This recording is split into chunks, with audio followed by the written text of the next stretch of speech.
What's up, guys and girls? This is episode number 11 of the Better with Brock podcast. I'm with my client, Ricardo. How do I say your name? Salazar? I want to get it right. That's Okay. Salazar. Yep, you got it. So I'm with Ricardo, and I asked him to jump on the podcast because he's had like an amazing run, I should say is having an amazing run with his body transformation. He's completely different, I would say, inside and out. He's just, like achieved an amazing success with this. And I want to just give you, I guess, an inside or behind the scenes look or under the hood look of what he's been through to achieve that. You know, obviously we all start diets, we start training programs, and actually the data's, not that exciting when you look at it. Like, a lot of diets fail. And I find that to be inspiring as opposed to depressing, because I'm like, well, what can we do to make them more successful? And, Ricardo's a success story. He's had amazing results. But he's also had his own struggles of, I guess, misunderstanding or listening to people's advice that potentially isn't right and going down the wrong, down the wrong road. But now, I guess I've coached him for a while. We did one-on-one, and now he's in Built by Brock, which is a program where he has access to everything pretty much that he needs to have to achieve a successful transformation with workouts and nutrition.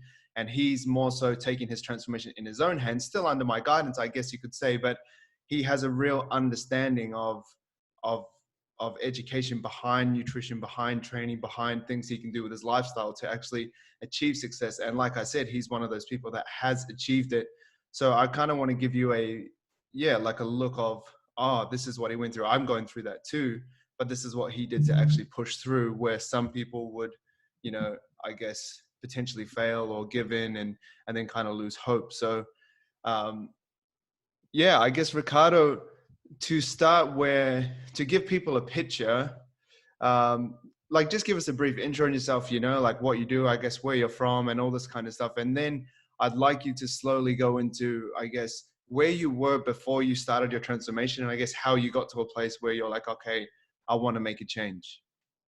Perfect. Well, first off, thanks, Brock, for having me. I think this is a great opportunity for me to share to a wider audience, because I've had a lot of friends that have seen what we've worked on, starting since last summer. And the common question is that they always think that there was some sort of like secret that you unlocked that I had no idea. And it's like, well, actually, it's pretty straightforward, but it was a process. And it was a process that required discipline. And so to start off, like, my name is Ricardo Salazar. I live in Texas. I'm in Dallas. I'm a finance professional. I've been working in debt and investment management for a number of years now. I'm going to be changing jobs starting June 1st. So I'm going to be an investment banker, but still in the same industry.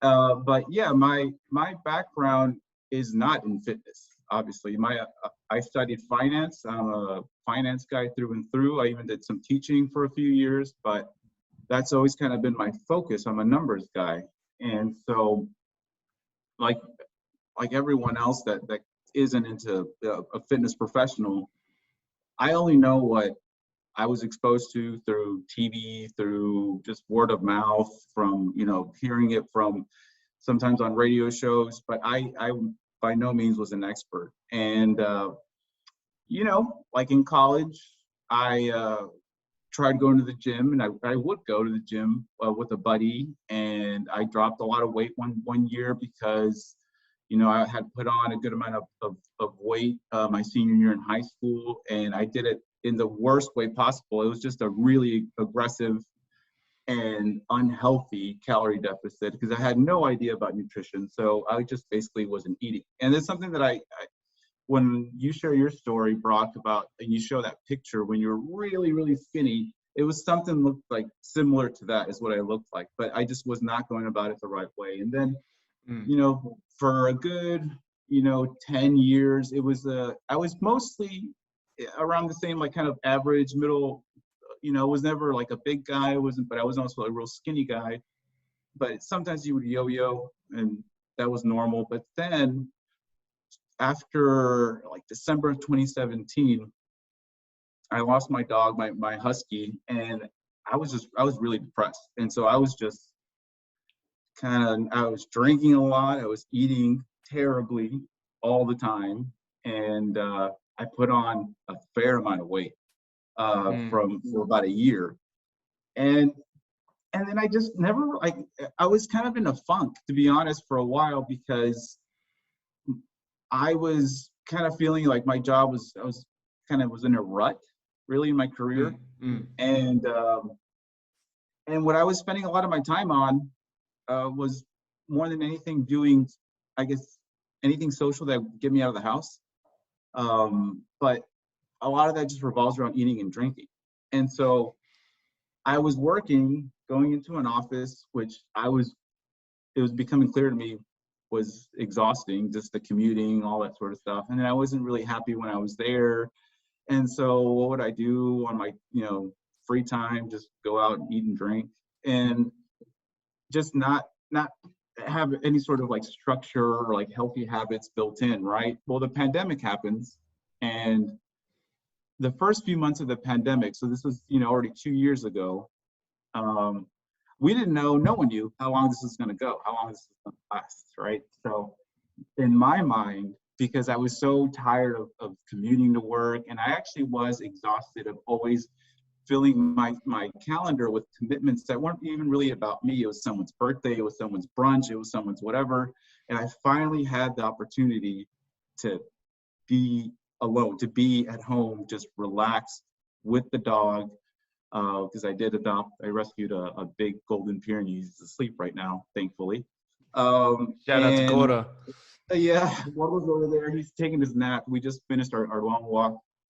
And so this is terrible, I know, because the pandemic was no joke. But the only big plus for me was that I was finally given space to kind of think and just like clear my head. I didn't have any social commitments because no one was doing anything, and I didn't have to go into the office. I was working completely from home. So the first few months of the pandemic, I was kind of like, man, I'm just gonna do all these things I've been wanting to do, like pick up on these hobbies that I've been wanting, like, like cooking and baking and just, my video games. And I was kind of having my own little party, and I would sometimes, like, it'd be 12 p.m. and I was like, oh, time for a cocktail. Like, who cares? Like, no rules during the pandemic. And then the summer rolls around, and we all kind of realized, hey, this is going to go on for a long time. Like, this isn't going to be a 2-3 month thing, and we're back to normal, quote unquote. And so, yeah, in summer, I just took a lot of time to think about, like, why do I feel this way? Like, why do I feel just stuck? Career was a big part of it. I just felt stuck in my career. But also, like, I knew I wasn't happy with the way that I looked. I just wasn't. And I knew that, that especially when I got to that point, because I put on even a little bit extra weight when I was during the pandemic because of what I was doing, eating and just drinking at home. I was like, it doesn't have to be this way. It just doesn't. Like, I'm just doing it just because I can, but it doesn't mean I wasn't happy when I looked at myself in the mirror. So I just started on my own at home. And it was July of 2020 when I started. And all I had at home, and I kept them as kind of like almost reminders. They're in the corner of my bedroom. Like a trophy. Yeah. A yoga mat and a kettlebell. And only one kettlebell, not like a whole set. There's a single one that I have there. Single arm, everything. Yeah. Yeah, single everything else, the whole, I would load YouTube kettlebell routines on the TV, stream them on there. Then I would do yoga. And I just knew that, like, if I start doing something, it's better than what I'm doing now, which is nothing. Something is better than nothing. Yeah. Yeah. It's like all I was doing that was, considered active was walking the dog. But outside of that, I was just kind of chilling. So I just started with the kettlebell, started with the yoga, and then just push-ups and that sort of stuff at home. And then I knew the one thing I didn't know about nutrition. I knew that alcohol has a bunch of calories, and especially when you start making like delicious sugary cocktails, like you're just like loading up. So I cut all that out, and and I just started making what I, at the time, from information that I knew, healthier dishes, right? And they were definitely compared to some of the stuff that I was eating before. And I started seeing, and it was within a month, progress. I was dropping, and I started just seeing small differences in my body. And so that, it's like a snowball effect. You start to see a little bit of progress, a little bit of results, and it really does motivate you and show you like, hey, I can keep this going. Yeah. So I did.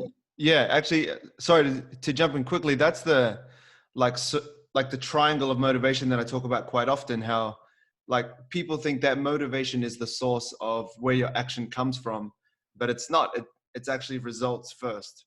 So it's like action first, and then results second. Action first, results second, and then motivation. So it's the action that needs to happen first, which is what you did with the kettlebell and with the yoga mat. You just took action. And that's that's where it starts. But people often think it's just starts by this whiff of motivation that just comes past, and then all of a sudden you're motivated to do things. But often it's easier to be like, which can happen, by the way, but it's often easier to get motivated after results. And so you try with the kettlebell and the yoga mat, you get just a little bit of results. Like you said, you started dropping, started eating a bit healthier, and then you got those results.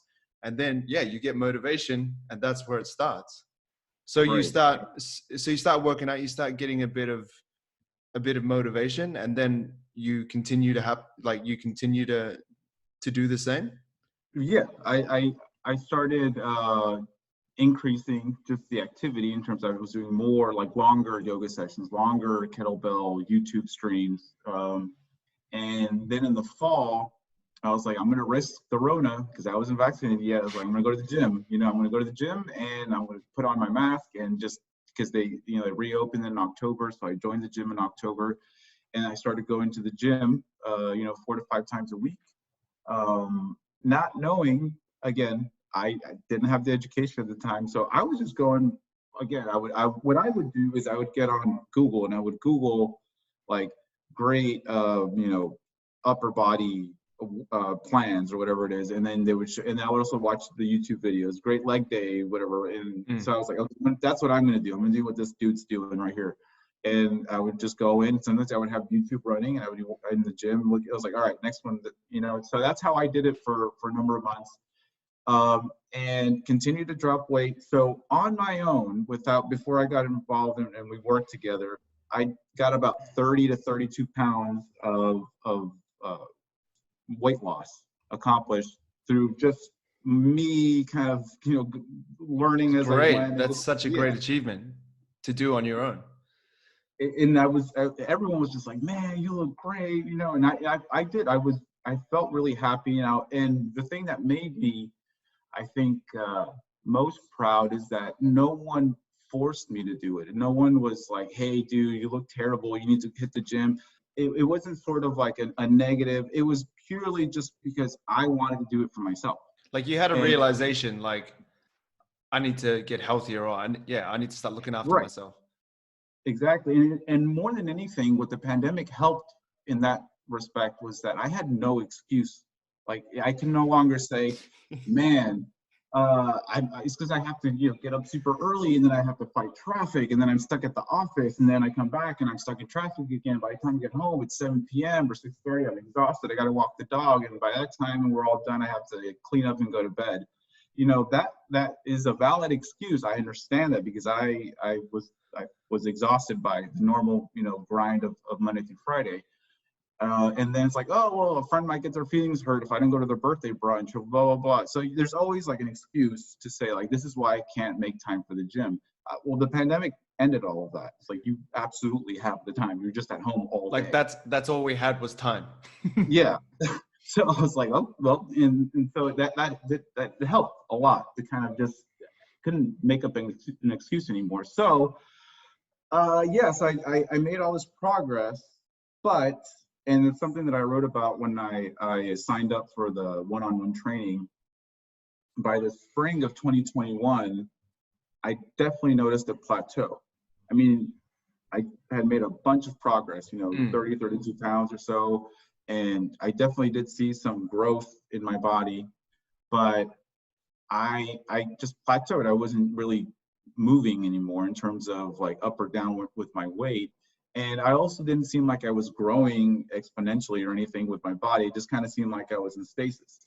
And then I decided in the summer of 2021, I'm going to try that DEXA Fit body scan, body fat sort of thing. Yeah.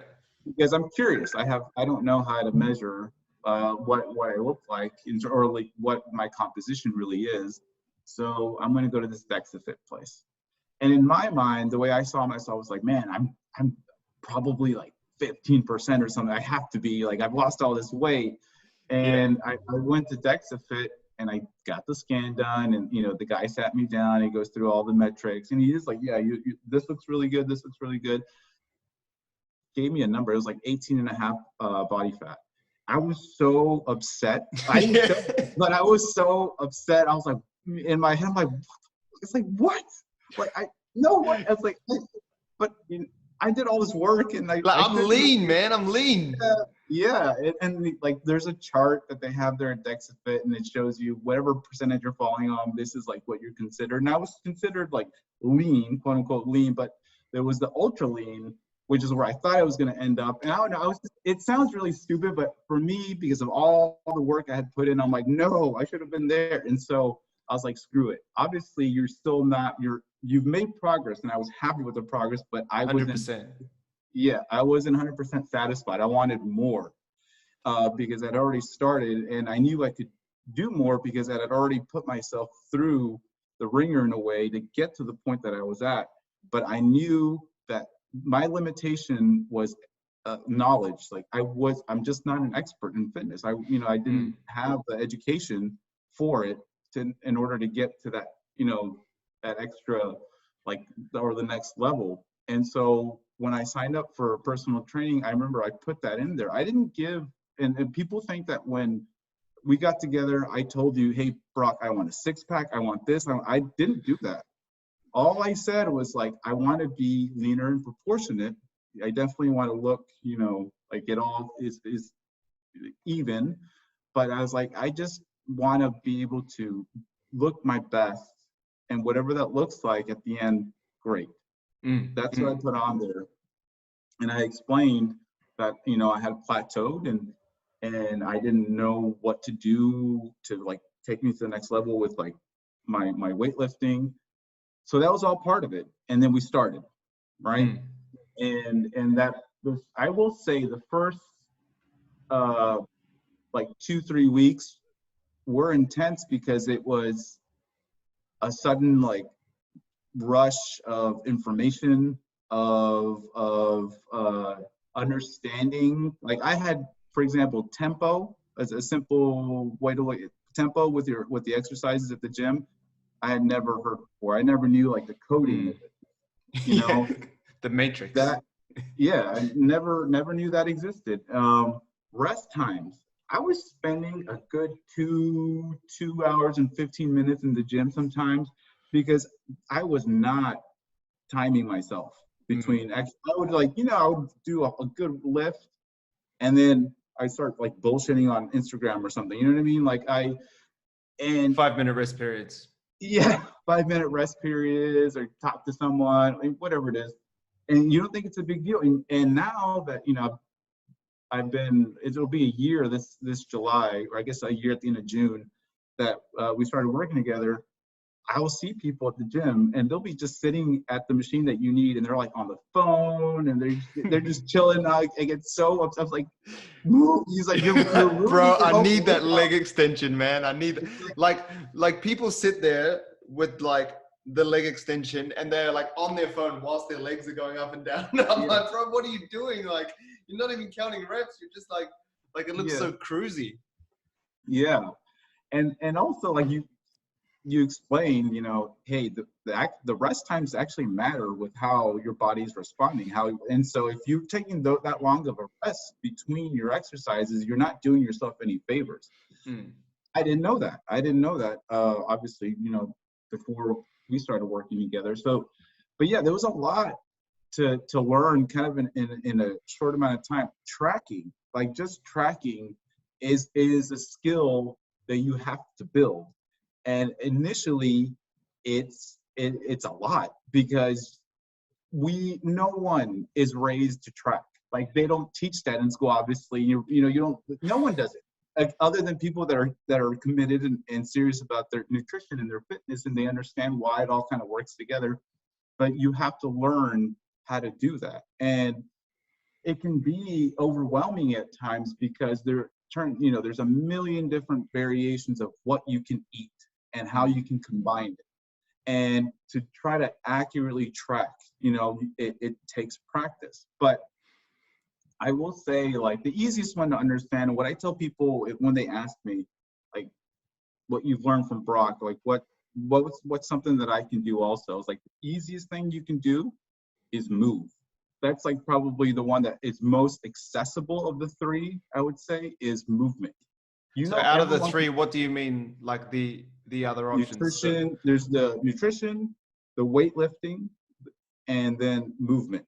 Yeah. Right. That's the three that I look at. And so I tell them the walking component of it, movement, is the absolute easiest one to understand and to start doing right now. Literally, like if you just chill on the couch all day or on your rest days, like on the weekends or after you get home from work, take a 30-minute, 45-minute walk, and that's already going to get you to a better place than where you are right now. I promise you. Like if you just start with that one. Yeah. And then it's like, if you can build, because something I learned just from talking to friends and stuff, and some of them do track on their like Apple Watches or whatnot. To them, 10,000 is like mind blowing. They're like, no, I just can't get to 10,000. They're like, most I can hit is 6,000 to 7,000. And to me, I'm like, I mean, I know mine's pretty intense just because of the dog and whatnot. I was like, dude, I hit like 25K, 22K every day.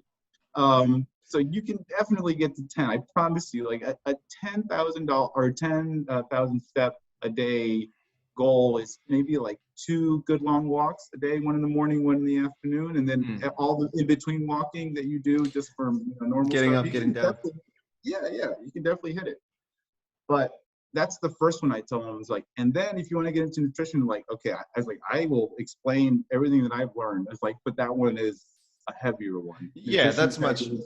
Yeah. And like, just to jump in on that, like with movement, I'm the same. Like, with someone that's coming on board, I'm like, that's the easiest thing to do. Like, that's the lowest hanging fruit. Like, it's so simple. Like I actually posted about it this morning on my Instagram, and I talked about doing what you can, when you can, just at all times. But one of the biggest things you can do is like a simple non-negotiable you make to yourself. I'm going to take the stairs instead of taking the elevator. Or when I take the escalator, instead of just standing there and waiting to get my ride to the top, I could walk as well. Or I'm going to get off the bus a bit earlier and walk, I don't know, an extra 400 to 1,000 meters.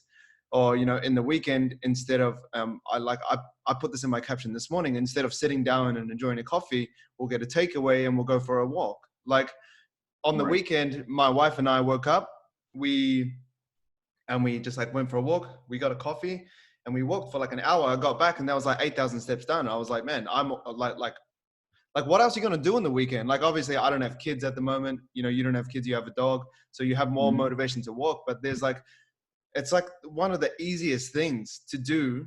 But I think people, like, obviously people love extremes as well. So they're like, what can I do to, like I need to go keto or I need to be carnivore. So I'm, doing something super extreme. People are attracted to that. But also walking is not, it's not sexy. It's not like it's crazy. Like, whoa, man, did you go for a walk this week? Man, whoa, Right. It's like, so what, man? Like my granddad goes for a walk, but it's like in the research, it's super clear. Like your activity levels burns more calories than your training. Like it's like the biggest factor that you can change. And people hate hearing that because they're like, I'm not losing weight. I'm training 7 times a week. And I'm like, well, maybe if you trained like even 3 or 4, but went for an hour walk every day, you'd probably get better fat loss results in terms of it being easier to create a calorie deficit. Building muscle is different, but in terms of just moving and even being healthier or just burning more calories throughout the week, which is most people's goal because we consume so much with food and drink and, whatever we do, it's just the easiest thing to do. And the research says as we get older, like people often blame, oh, I'm getting older, my metabolism's slowing down and all that kind of stuff. Yes, our testosterone drops off, all that kind of stuff. But something that happens is we move less. And it's so easy to see when you look at a kid.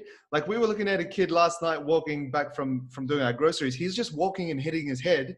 And his sister was like, just like jumping with two legs, like, jumping down the road. And then you look at the adults, they're just like walking as slow as possible, like dragging themselves, like naturally, obviously we get beat down by life and all that kind of stuff too. But like, as we get older, we just tend to move less. Like if you're at a party and there's kids, like say a 5th birthday party, the kids are out there playing and all that. And the adults are just like standing around. So, or sitting down drinking. Like naturally our life decisions just like we move less. So often it's not our metabolism.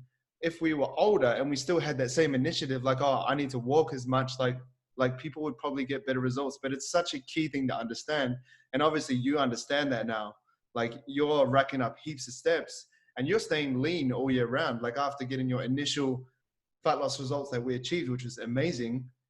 Like, now you're staying lean because your activity level is so high and you're having a decent amount of calories too. Right. Yeah. And I tell that to my friends all the time that everyone that was, that friends with me on Instagram, and I have a really small group of people, just actual people that I know. So it's not like I have like all these thousands of people. So it's just my friends. They saw the calorie deficit process, right? And some of them freaked out. Like they were just they couldn't believe that I was getting that lean, because I was already relatively lean, but not like lean when we started. Yeah, you were I remember seeing you. I was like, man, this guy's like, you had like a flat stomach, it wasn't like you were overweight or anything. It was like, if someone saw you on the beach or something, they'd be like, oh yeah, this guy looks decent. Yeah. And that's where we started. And then 22 pounds later is where we ended in terms when we finally stopped the weight loss. And that was at like the end of September, because even though our cut was only from July to end of August, we were doing the gradual,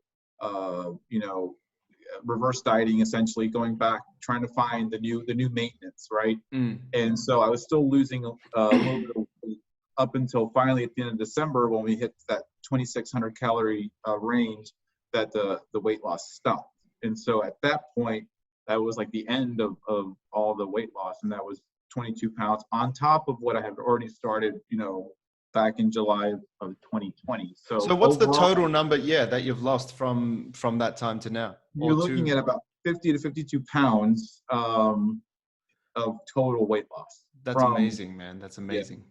From July 2020 until September of 2021. And so, and from there on out, the whole goal was to build, right? Slowly build and stay at maintenance.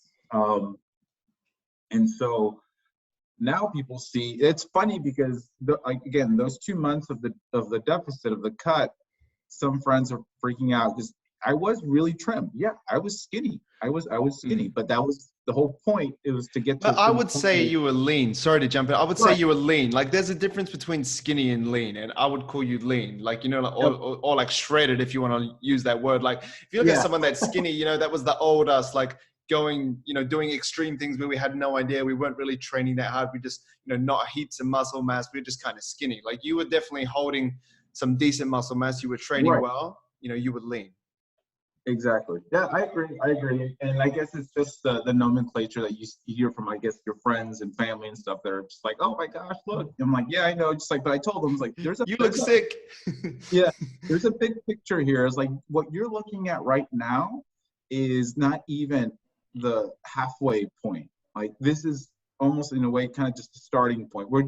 This is purely for a specific goal that's a short period of time. The big picture is going to take a lot longer, because and that's something that I've learned through the program. You're not going to build muscle and look like Arnold Schwarzenegger in a year, and that's not even what I want for myself, obviously. But if you to build muscle and to really try to put it on without changing your composition kind of drastically, is going to take a long time. And so that's what I would remind them, like, just trust me. There's a big picture here. I don't want to stay in this deficit any longer than you like. Yeah. I'm not having a great time. Like, it's hard. You know what I mean? So trust. And now it's funny because my friends are making fun of me for how much I eat when we go out to eat.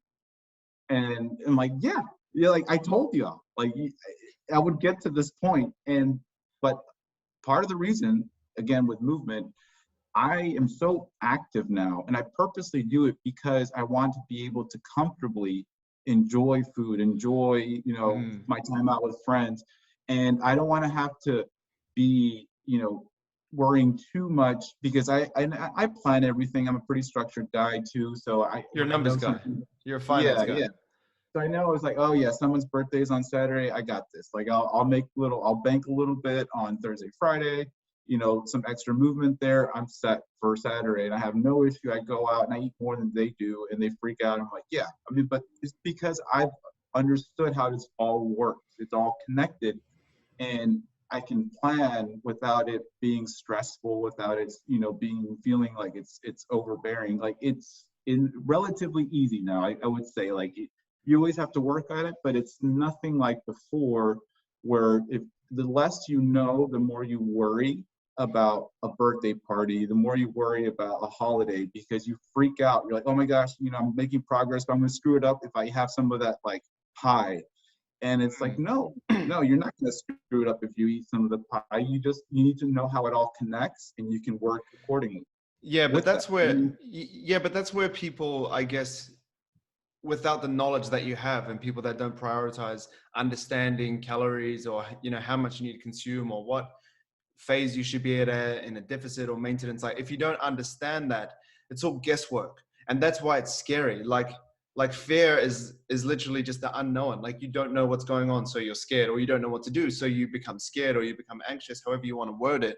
It becomes scary. So if you see a pie and you're like, oh no, that's like I don't know what to do now. So it's like, if I have it, it's like, what do I do? So it's like that knowledge gap that you've filled with understanding calories, understanding flexible dieting, understanding the relationship between movement, that is like literally a savior. And that's why, for me, I'm always first to encourage people to track their food. Even if they kind of combat my opinion, I try and kind of, be like, hey man, like, just do this, because it's not forever.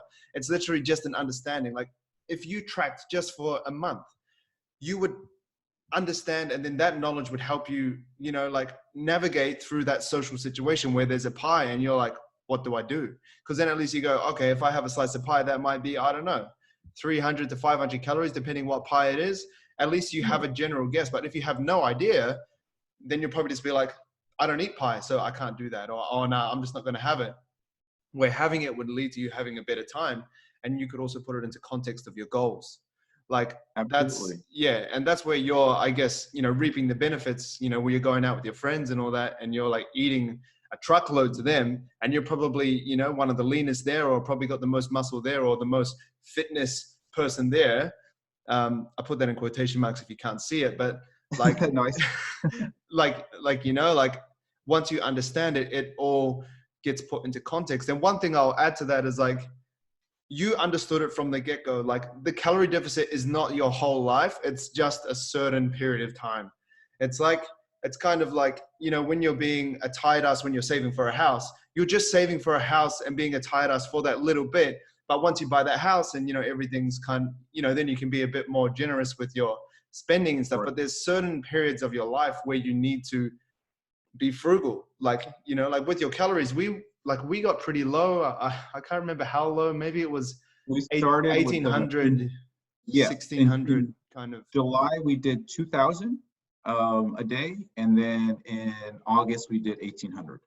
Yeah. So yeah. I remember we went pretty low for someone as active as you. And I can see where people could be worried, where, you're being very conscious with your calories, and you're still walking a lot. You're looking leaner, much leaner than before. And people will be like, well, what are you doing? But it's just for a certain period of time. And, like, now you're eating, like, what's that, 800 calories more, and you're maintaining weight.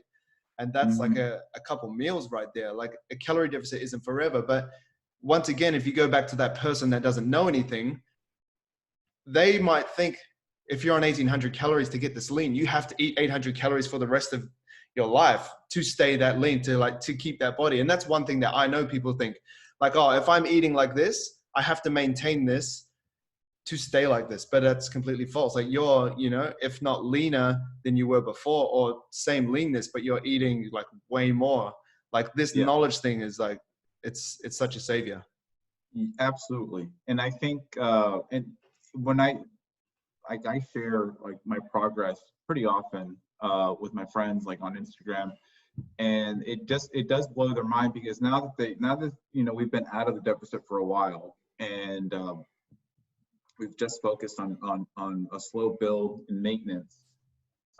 They see that I'm in better shape than I even was, fall of last year, even at the beginning of this year, and I'm a really lean guy. I mean, I'm 5'10". I'm not as tall as you are, but I'm a 28 waist, and I've maintained that. Like That's you can see, like, you can see how like shredded I am when I'm posting my like fitness pictures and stuff. And I'm actually growing, and they go out with me. They see that I enjoy the same foods they do. They see how much I eat, and it still doesn't make sense, I think, to a lot of people, like how when I was with my brother, I went to go visit my brother a few months ago, my brother, my family, my mom, and we would go out to eat. I ordered all this food, and I've gotten this now more than once, with waiters are like, that's a lot of food. I'm like, yeah. No, I know. It's like, and just bring it. Trust me, like it's gonna get eaten. And then my brother's just sitting, just like, how can you eat that much? It's like, because I'm a really active guy, and I actually need it. If I don't eat this much, and if I don't do it, I'm doing myself a disservice, because I'm trying to build. I'm going to the gym, and I'm really active, like physically. I'm just moving all the time. I'm walking a lot, so I need to keep up with it. And if I don't, there have been days, and I talked about it with you, that if I wasn't feeling it, or I just wasn't that hungry, or whatever, and I would skip. Sure enough, like I weigh myself 2 days later, I'm like, lost some weight. And I was like, that's not the point of where I'm at. I'm trying to build. So, and what I was mentioning to you before, we started recording, was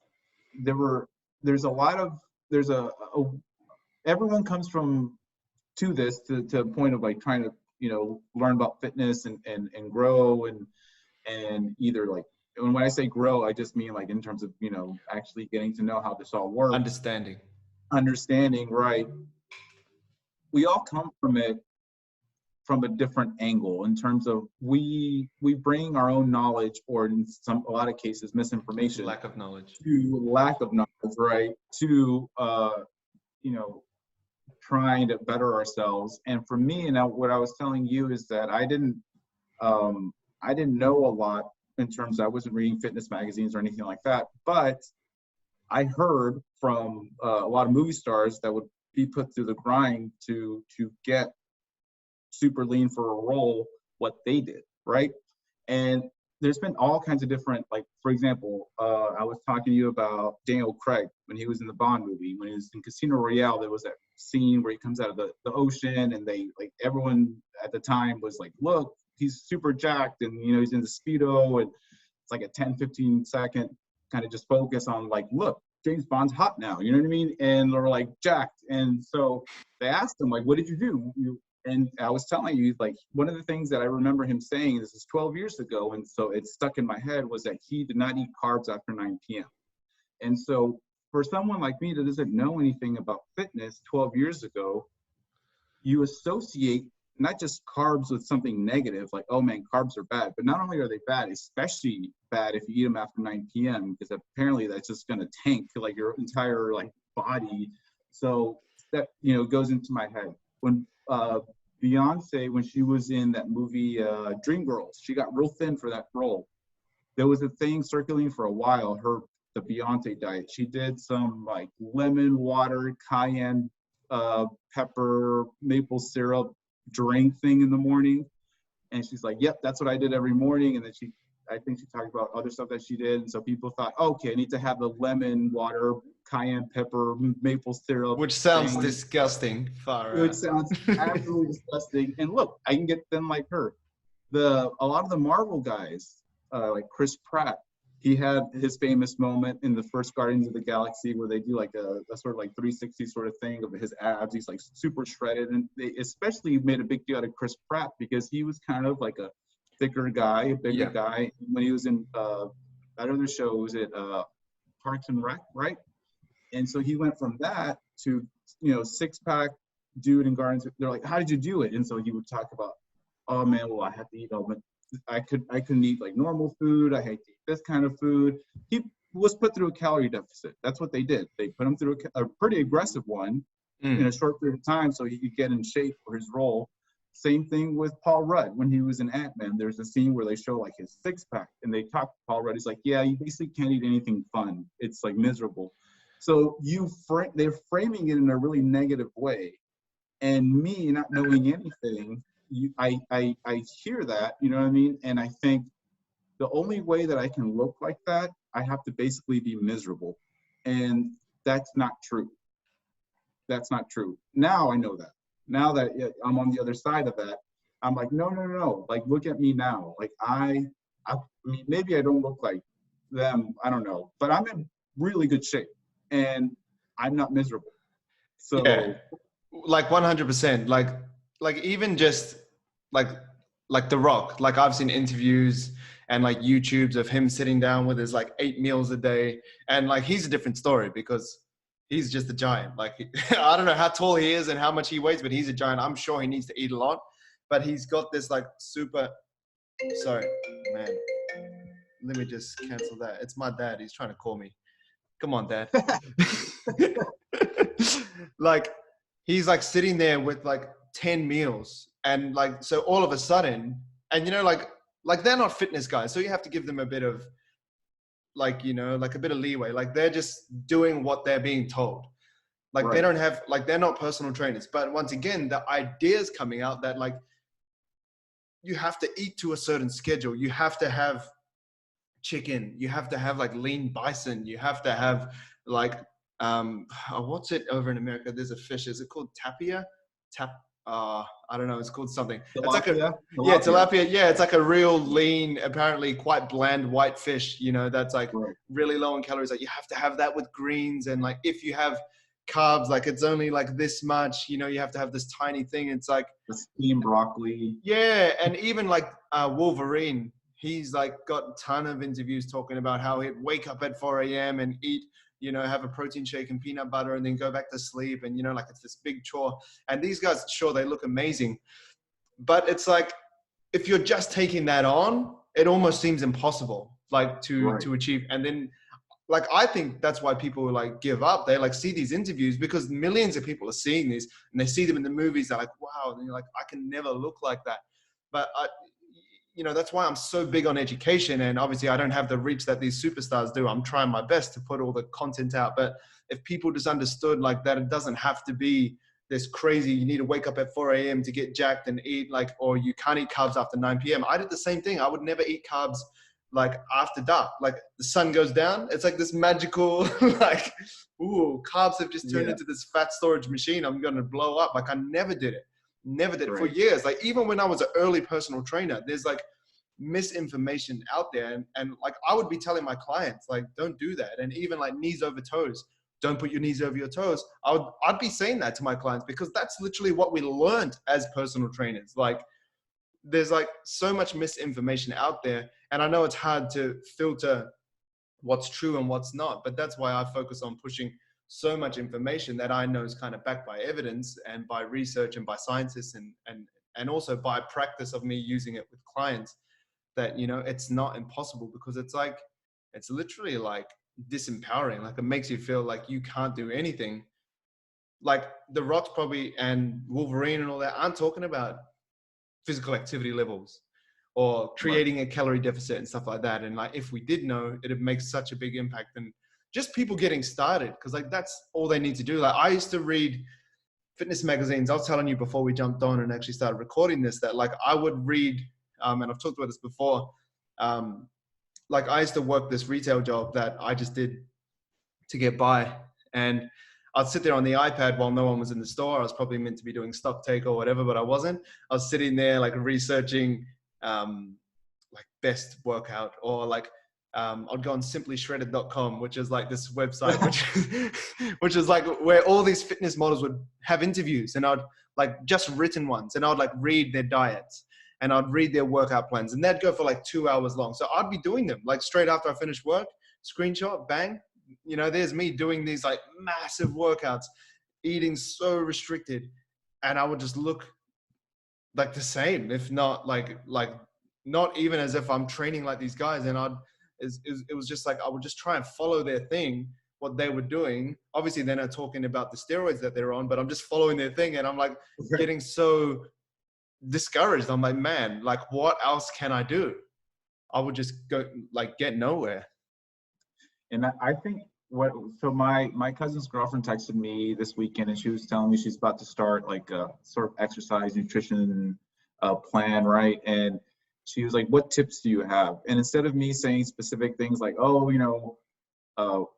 this is how I do my macros, I kept it really kind of big picture. I was like, look, one of the most important things you can do for yourself is to educate yourself. And it's not, you're not going to learn, overnight, but if you really dig in, and I think, with the program, when we started personal training, I could have been, I think, the type of client that simply just followed what you said to a T. Like you gave me the workouts, I would do them. You told me, you gave the macros, I would, follow through with that. But I think if you really want to be successful long-term, you need to educate yourself and like dive in, because you can provide, and you do provide all like the resources. You have all these videos, you have a ton of stuff out there, but you can't force any one of your clients to actually go through them. Like that then is on you, right? You are doing yourself, I think, a disservice if you don't really try to do a deep dive and start to like soak in all of, and it takes a while because there's a lot of information to kind of learn, but it is incredibly liberating. And that's something that I was mentioning before we started recording, was that me, a layman not knowing about fitness, comes in, I have all these ideas in my head, and a lot of them, like I said, have negative connotations on things like carbs or whatever. And so you're thinking, okay, once we start this, he's probably gonna like, I can't eat sugar, for example, or I'm not going to be able to, like, dairy's out, because people, and that's something that you'll hear. Like some people are like, oh, I cut out dairy for 2 weeks if I want to lose weight and I drop a couple pounds. It's not the dairy that was probably making them, whatever, hold on to the weight. It's maybe the amount of calories that you were eating that happened to be dairy related. Yeah, maybe like, it's the Ben and Jerry's involved with the dairy. Right. And people are like, oh, you take a huge glass of milk before bed. Milk is great. I drink milk every single day, but you have to understand it's a very nutritious liquid. You know what I mean? It has protein, carbs, and fat in it. So yeah, but if you don't know that, you can blame, all dairy's making me fat. Dairy's not making you fat. And so it's learning that, hey, all this sort of stuff it's a lot of noise. You basically come in when you don't know anything about fitness. There's a lot of noise in your head, and you don't know who to believe or what to believe. And once you educate yourself and you really go in, to me, it relieved a lot of stress, and it's like you're free from the shackles of misinformation. You understand how it all works, and you're like, oh, and it becomes way less stressful, at least to me, to approach everything from what I eat to how I move to my workouts. It's changing the quality of your life. Like it's just understanding. Like I wish everyone had the same mindset as you. Like even like you're one of my clients, but like a ton of my clients sign up, and I know that they're not watching the educational videos. Like I literally have over 5.5, 6 hours of education. Like me standing in front of this guy, the whiteboard, going, this is this, da, da, da, da. Like, like there's simple videos I have. There's one called Training Myth Busting. There's 10 points. Like there's literally 10 points that I just bust, like myths, bang. If you just watch that, like, then, like you said, you'd be free from the shackles of misinformation. Like, but it's having that mindset, having that open mind to be like, okay, I don't know everything. So let's just watch like even a video a day. like if you did that over 1 month, 2 months, you'd get through, I don't know, maybe a quarter, maybe a half of the videos I have for you to understand, and you would be free. Like, for example, I thought when I was, reading all the articles while people weren't coming into the retail store, while I was meant to be selling flip-flops, um, Mhm. I would be reading about intermittent fasting. And I was like, oh man, like I read this thing called the warrior diet, and there was all this stuff on there. And I was like, I'm doing the warrior diet, 4 hours eating, 20 hours fasting. So that's literally one meal a day. And I was like going so hard. Like I would literally starve myself all day through that job that I didn't like as well. So I was starving, thinking about food all day. And like, I didn't enjoy my job. I'd go to training on a black coffee, like no food. And this is about 4 p.m. And I'd get through my workout. I don't know how I did it these days. Like, I really don't know. I think I just had like the determination of a warrior. And I was just like, and I'll get through the session, I'll get home and I'd literally just gorge.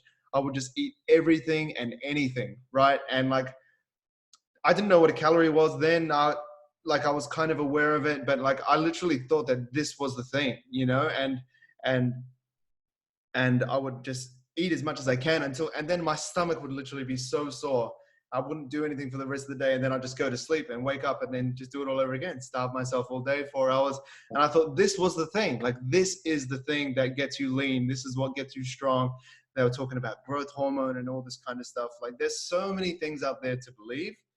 Like, it's hard to understand, but once I guess you get a hold of the right information, because I thought I was educating myself. That's the thing. Right.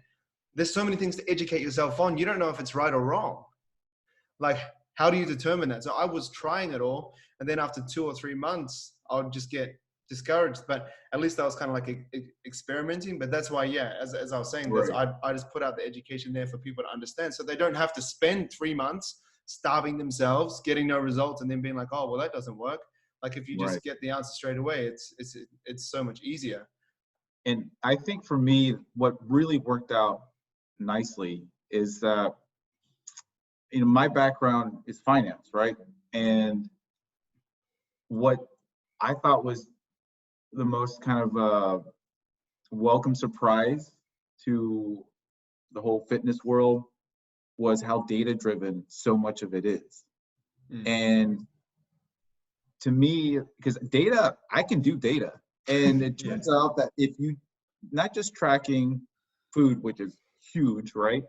And it all made, the way mathematically it all worked out and all that made total sense to me. I was like, oh yeah, I mean, macros are just, you have these limits and you have these goals that you have and the value of everything. I mean, all of that, like I was sending you, if you remember, I don't know if you remember when we first started, I was like sending you all these spreadsheets I was working on. I was like, look, Brock, look what I did. You're like, all right, cool, dude. Like, just keep at it. You know what I mean? Yeah. You like made your own formulas and Yeah, things to yeah, yeah. calculate it all. I was like, yeah, I can data the shit out of this stuff right now. So I was like, it was fun for me.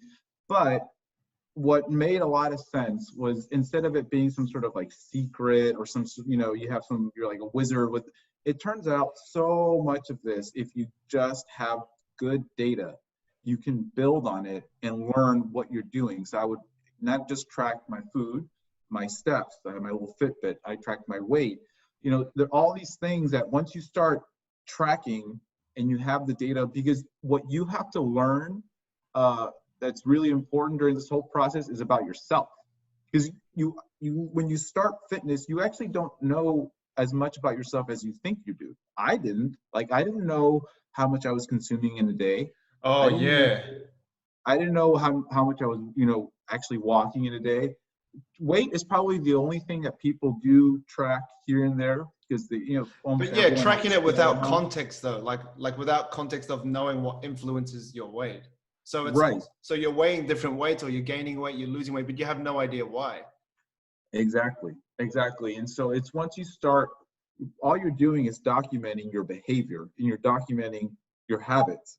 And it all ties together and you're like, oh, now I know why, what's happening. And that again is liberating. But and for me, coming from like a finance background, it was just a very sort of like natural marriage of like, yeah, that's what we do in finance. We need to look at what's actually happened, what we think might happen if we do this, you know what I mean? So it all made sense. And my finance professor, my favorite one in college, she always said, there were fundamentals that we had to learn in corporate finance, but she said every single thing you always have to use the phrase "it depends," because she would give us all these scenarios, and she's like, "It, you know, if you want to get to a certain outcome, it depends on X, Y, and Z, right? There's all these influence." And that also makes sense with respect to like how people, what people want to get out of fitness, because not everyone wants to look like me. Like I'm a specific goal and like angle that I'm coming from. Like, but not, maybe someone doesn't want to be as lean as I do, but they just want to grow. Okay, like there's a process and a path for you, and if you, as long as you're sharing the same like fundamental knowledge, you know how to get there. Like everything about fitness is influenced by what people's personal goals are. Not everyone's goals are going to be mine. Yeah. Yeah, it's contextual. Yeah, and that's what I've learned as well. Like as I've, so I originally went online as a personal trainer. I was face to face. I went online so I could free myself up to educate myself, because I was like, well, I was looking at all the great personal trainers that I was aware of, and I was like, well, they're there because they're super smart.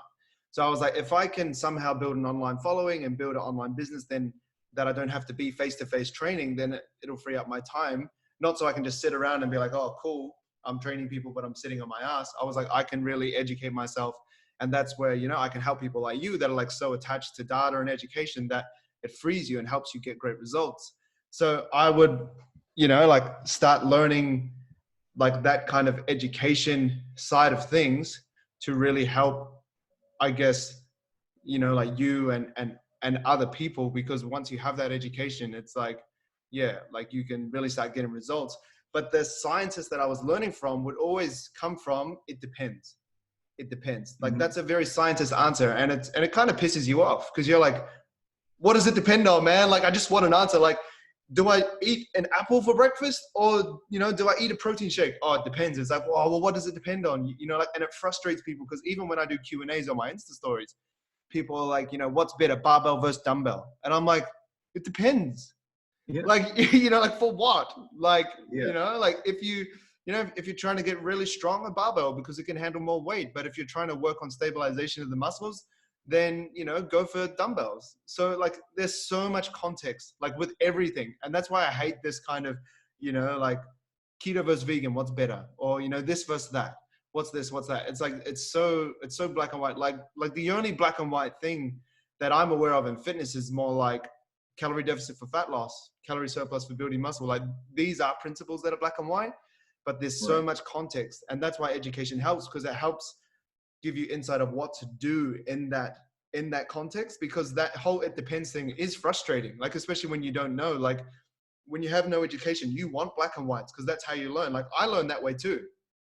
Like if someone says to me for my business, like do this and you'll get this, then I can easily do that. But then if I'm like, you know, what should I do next? And they're like, well, it depends. I'm like, I've got to think for myself. So that's where the education, because you can only generate ideas that your education provides you. You can't think of things that you don't know. Like, you know what I mean? So that's where education helps. That whole it depends thing. Like that's where having a coach helps. Like, you know, and now you're getting to a place with the education that you have where you can go, oh, it depends because of this, because of that. And so you're starting to generate that. But like when you're early on, I think having a coach helps, because it gives you context of the it depends answer. Yeah. You anchor yourself in the knowledge of the coach, because you yourself are just kind of like freaking out. You're like, oh, what if I'm going to make a mistake and I'm going to screw it all up? And it's interesting though, because you do see, like in my conversations just with people that I know, when you give them same thing, when you give them an it depends answer, it's so unsatisfying, like to them, because they're like, I just want to do what you did. I'm like, but we're coming from different, you know, you're at a different place than I am. And it's just, again, it depends. Like if you were you're my height, you were at my same kind of body composition, if you were moving as much as I was from where we started, then probably you could get the same sort of results if you did sort of exactly what I did. But again, it's like, it's not, you can't just transfer. There's not like just a template like, this is what Ricardo did. It's going to work for all of you. Like, it's all Mm, different. It's all different. I mean, there's principles, of course. I went through a calorie deficit. Same mm, principle that a lot of these movie stars get put through. What they're talking about when they were talking about how miserable their diet was, they were being put through a calorie deficit and training really hard. I mean, it's not that part is like, yeah, that is black and white. mm. But if they're looking for specific results, you know, there's not a clear. It's like it's gonna maybe the path that you take is gonna be maybe similar to the one I took, but it's not gonna look exactly the same. And you know what? You may look better than I do. You may look. I don't know. Like I can't. There's no guarantee that it's gonna be exactly the same outcome because we're Mm. all coming from we're different body types too. I don't know. It's just it's hard to. But that's a lot of like if this then that, and that's not a satisfying answer for a lot of people. Man, So you're so right. Like when I answer, it depends, and give them this answer of context, they kind of just drop it. Like they're like, okay, cool. Like, like, okay, cool. Because it's annoying. Like yeah, like you're saying, it's not a black and white. Like there's so much context. Like even myself, like my training, like people ask, like, oh, can I, like, what's your program? Can I do your program? Or, how do you train?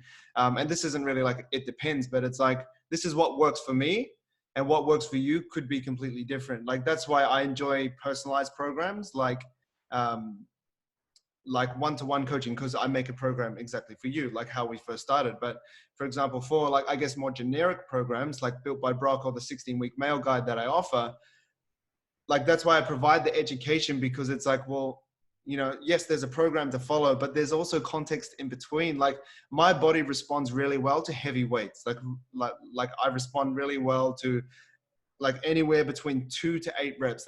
And I really thrive there. And I feel like I get great results there.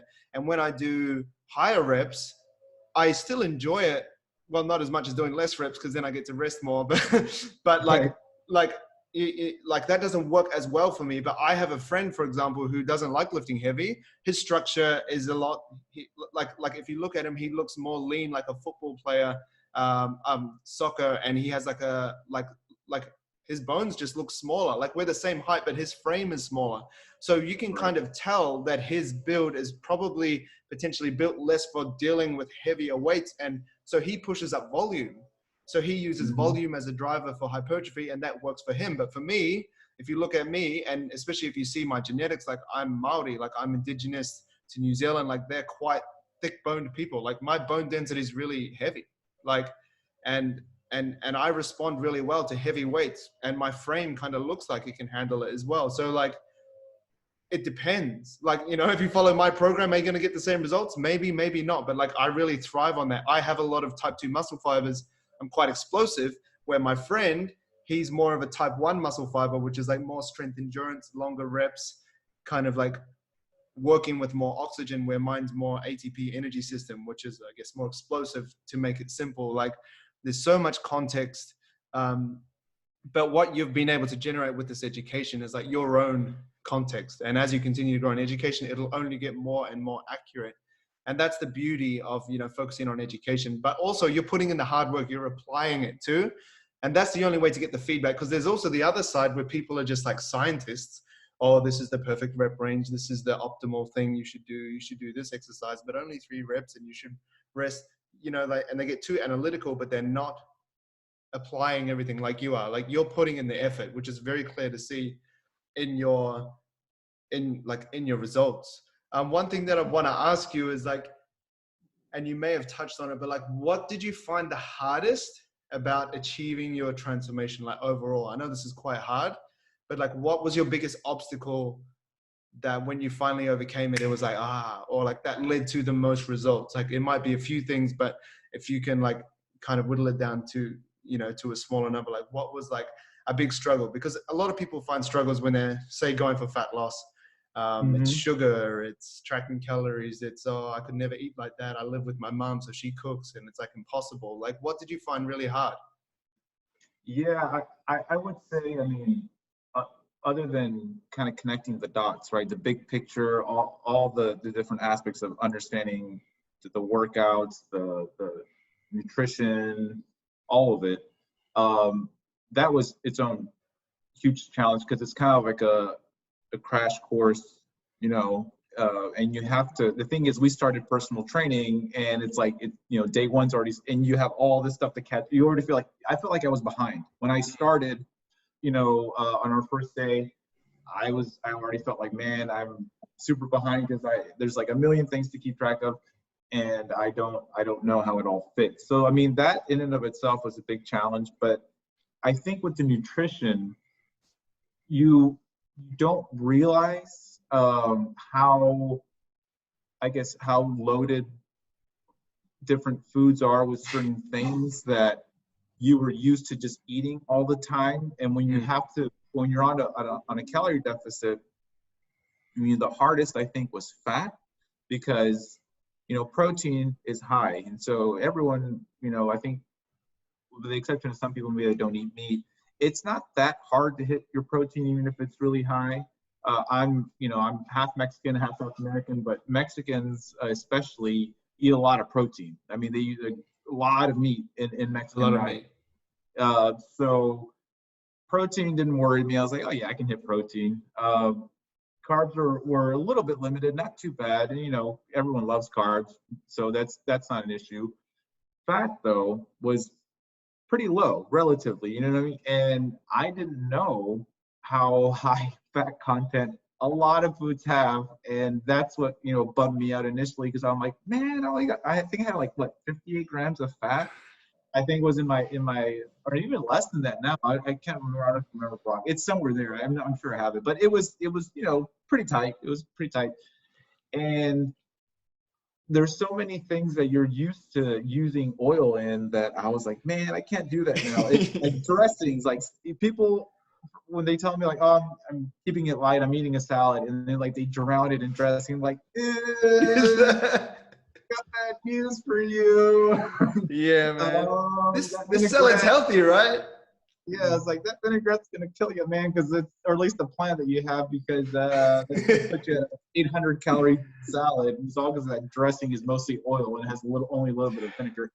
But so yeah, I did struggle initially, and I was kind of annoyed I was like, man, I did, everything that I was used to eating, even the stuff I thought was healthy, like I had the full fat yogurt, the full fat milk, so I had to learn how to kind of keep things tight to get through the deficit. But I mean, within weeks, I got so good at it that I had fat left over at the end of the night. I had to hit my fat.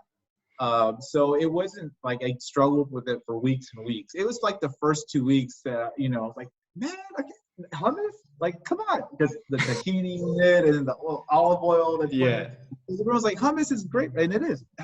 It's not like, again, there's no stigma on any one food, but you don't know the value. You don't know the value of food in terms of like the macro values of it. And you learn, that's what you have to learn. And then you have to make adjustments, only because I was in a calorie deficit. So certain macros were, lowered to get through it.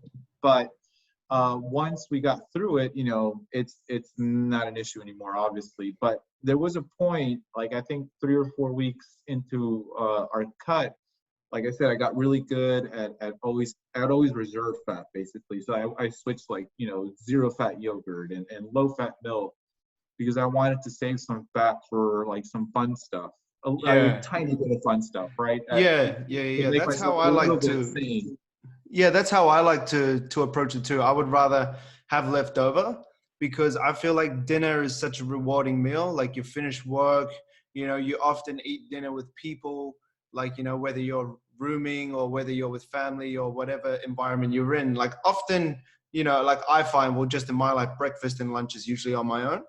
Mm-hmm. But like, I don't live in I don't work in a public workspace. I work for myself. But like, I find dinner is a great time to enjoy those foods, because it's with people and it's enjoyable. And often, they'll have, like, not everyone's on a fitness journey, so they'll often have higher calorie foods, and then you don't have to feel bummed that you can't have any. I'd rather, like, load early in the day, like, protein rich and maybe kind of carb, or even low carb, like, just like, I like to jack up protein breakfast and lunch, so that in dinner, like, fats and carbs are like almost endless. So you're like, yep, I'll have sour cream. Yep, I'll have a couple of wraps. You know, like it's more enjoyable. I definitely like structuring that way. But yeah, to come to your point, calorie tracking is like a big awareness thing. Like I said earlier in the podcast, that people just did it for a month, they would understand, man, my fat's through the roof. Like I used to eat granola every morning with milk, and like, man, granola, like, and you know, this isn't demonizing granola or saying it's a bad food, but like it's full of fat, man. Like there's seeds in it. They put like, yeah, like nuts in it. So you have like almonds, cashews, there's pumpkin seeds in it, there's sesame seeds, and then, you know, they put honey all through it too. And there's a lot of oats in there and even dried fruit and stuff. So the carbs are quite high too. So you just have to be aware of it. Because I thought, oh man, it's healthy. I'm having granola for breakfast. Of course that's going to be good. And yes, it may work in a diet now, but like people think that that's going to be a low calorie meal when it's actually pretty jacked up with calories, man. Like you have a bowl of granola, like especially me, I like a decent sized one. That's like 1,000 calories gone, man. I'll put in some full fat milk, a big bowl of granola. I'm like, wow, like, Yeah. damn. The Trader Joe's has this, I forget what the name of it, but it's like a coconut granola thing that they have. And Trader Joe's has a lot of like their own like specialty products that they sell, and that was my like healthy snack. And when I started tracking, because I always at the office, when I would go into the office, I always had like snacks, you know, readily available. And so I'm tracking. This is like during our cut, and I had to go into the office, and I was like, oh man, I'm hungry and whatever. Let me pull out that granola, and I turned around, I'm like, holy. I was like, it was like 335 calories for a serving, and the serving wasn't like 20 grams. Yeah, I was like, oh, it is. A lot of it was just fat. It was the coconut oil that they used in it, and then all the seeds and everything else that was going in. So, yeah, and it just at the time it didn't work well for me in the cut phase. But now, you know, I still eat it. I just watch portions, you know, and even during the cut. One of the days I purposely kept it super, super tight and clean. And at the end of the night, it was like during the week, I ran over to McDonald's and I got a Big Mac, and it totally worked in the plan. Like there was no like issue with it at all, because I learned, I was like, you know what, I'm going to engineer it in a way that I want to at least have stuff that, you know, is normal, quote unquote normal during my cut, to kind of remember, hey, you'll get there, you'll get out of this thing. And look, you're still even able to do it within a more restricted, like, you know, nutritional plan that's short term. So yeah, and I wish people that haven't really maybe are still learning about this could see how much, and the sort of stuff that I eat now, and I don't eat it every day. Like, obviously, I'm not like just going out and having like these huge feasts every day. I mean, who has the budget and time for that anyway? But I promise y'all, like, you know, I'm keeping lean. I've only gained, that was part of the plan, right? Only a couple pounds since the beginning of the year. It's been a slow build. But I've maintained my body like composition, the leanness that I want to maintain. And I've been doing that through like the workouts, the movement, but I'm eating good food. Like I've been traveling too. I went to Mexico City. You saw that. Like I was going to town but I was also keeping really active. And so there's light at the end of the tunnel. And I think a lot of the times the focus is on the deficit part and how, you know, hard it is. And I think a lot of people that haven't been through it, they think we spend our entire lives in a deficit and just being miserable. And it's like, no. Like, I promise you, it's not. It gets a lot better. It's just a short term. And that's even, again, it depends. That's even if that's your goal. If your goal is to be leaner, then yeah, you're going to have to go through a deficit. But maybe you're already lean and you're trying to build, you're a hard gainer. And like, so you wouldn't even have to go through that. Like, it all depends. But it's so, once again, it depends. But it's so hard as well, like, especially like as you're talking about, you know, like, you know, you think these fitness people are always in a calorie deficit. Like people would lose their shit if they saw what I was eating on a daily basis. Like, man, like I just eat so much. Like I just had 1,000 calorie smoothie for breakfast and I'm hungry. Like, you know what I mean? Like, but it's hard, and I don't blame people, because also on social media, you have these, you know, fitness influencers posting, you know, like what I eat in a day, and it's like 1,200 calories this. I had a kale smoothie for breakfast. You know, I had a teaspoon of oats for lunch. And it's like, man, like no wonder they think that you have to eat like this, because like, especially like, well, I don't follow many fitness influencers because I like kind of roll my eyes a bit. And I'm like, man, this is like, and then I look at it, I'm like, you don't eat that. Come on. Like, you don't eat that. You filmed today, so you've eaten all that stuff, but you cannot eat like that. Like, that is disgusting. Like the stuff that Right. they eat. Anyway, that's a different topic. But I'm like, man, like, let's kind of like normalize normal eating. Like, not everyone, you know, first of all, Right. has the budget to have kale chips as a snack. Like, you know what I mean? Or these broccoli chips or whatever. And that's where I guess I come across a bit more realistic and like achievable, because I'm like, I'm not eating this sort of stuff, you know. Like, I had a couple nights ago, I had bread and I melted cheese on it, and then I just put steak on it and put tomato sauce on top of it, and that was my dinner. Like, I'm very simple. Like, it works, I enjoy it, and I think that's achievable for people. But, you know, once again, I don't blame people for thinking that they have to eat like that, because there's people that they follow for inspiration or meal ideas or workout ideas. And, you know, I totally get it, but they're posting all this stuff that's like, you have to jump through all these hoops to eat healthy. Like, you know, you have to have, you know, all these expensive organic ingredients. And if it's not organic, you're wasting your time. Or, you know, if you're not eating 5 meals, then you're wasting your time. If you're eating carbs after dark, you're wasting your time. And there's all these things that people are putting out there. So, you know, like, once again, I don't blame people that it's such a difficult thing to overcome. But Right. like, yeah, Because the like, food looks gross. Like it's like I follow some of these fitness guys and they'll show their meals like you're talking about, and they line it up, and the chicken just looks like it's either boiled or whatever. It looks like it's not even spiced, like it's not even seasoned, and it's just like a big like steamed vegetables and like maybe a half an avocado. Is like, this is my dinner, and like that doesn't look appetizing to anyone, especially like people.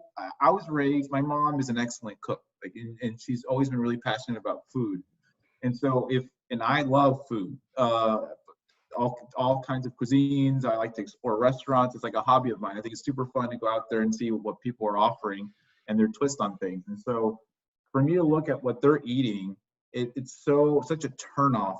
And what I've tried to tell my friends, and I posted about it, I was doing more, but I haven't been able to cook as often because I've been traveling a little bit in the whole new job thing. But yeah, seeing that. I do meal prep a fair amount, and I Mexican meal prep. And where do I get my recipe from? Like, my recipes from not any like fitness influencer or Fitness anything. cookbooks. No, I get it from these Mexican grandmas that upload their YouTube on YouTube. And because it turns out, if you understand nutrition and how all of this works, the stuff that they're cooking is really good for you. And it also happens to be delicious. Like, Yeah. and they're obviously, this Mexican grandma that's in a ranch out, in like interior Mexico, she's not giving you the macros. She doesn't know. She's just making food that she grew Tastes up good. with. But it's a lot of vegetables, sort of based sauces. It's good proteins. You know what I mean? It's just really good, nutritious food, and it's really well seasoned, and it's delicious. And I'm like, look, y'all, I promise you don't have to eat the mound of white rice and the boiled chicken and the steamed broccoli. That doesn't have to be what you eat. Like, there's all kind of, like, if you look at every cuisine, Asian cuisines, like, they have all this really healthy, delicious food, and they just know how to season it. They know kind of, spices to put in there, and it makes all the world's difference. You don't have to have, obviously some foods are a little bit heavy. Yeah, sure. You can have those on occasion. You can't have, like, samosas every night, or you can, but you just have to adjust accordingly. But you know what I mean? You get what I'm trying to say. Like, Yeah. there's so much variety out there. There's so many options for you, and it's not the boiled chicken and the steamed broccoli is what I'm saying. Like, there's so many things that are better than that, and it's good for you. Yeah, man. That's why I like flexible dieting. Like, you can, that's why, I still clash with people that are like, hey, Brock, are you going to create me a meal plan if I sign up? And I'm like, nope.